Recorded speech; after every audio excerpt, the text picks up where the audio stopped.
Let's say you're a developer planning a solar park project. You secure land, negotiate deals, and handle all logistics for the solar panels, inverters, and necessary installations. Permits and power purchase agreement. You arrange access to the electricity grid, obtain necessary permits, and negotiate a power purchase agreement or PPA with a distributor to sell electricity at a fixed rate. Financing the project. Next, you secure bank financing for the majority of the project. Now, with everything in place, you have two options: fund and build it yourself or flip the project.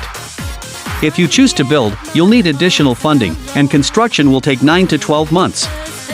Afterward, you can decide to keep operating the park. Or, you can sell the project to another developer before construction. They'll handle financing, construction, and take on the risk. Why flip a project? There are 4 main reasons. 1. Cash out and reinvest in a new project. 2. Avoid equity financing challenges. 3. Sidestep construction management and its risks.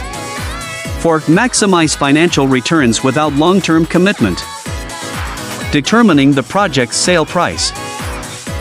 To determine a fair sale price, calculate the project's internal rate of return or IRR to meet the buyer's expected returns. DCF valuation for sale price.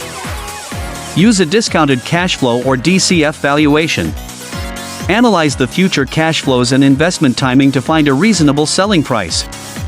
Flipping a solar park project can be a profitable alternative for developers who prefer to focus on project development without managing construction or long-term operations.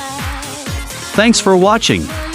Don't forget to visit our website and follow us for more insightful contents like this.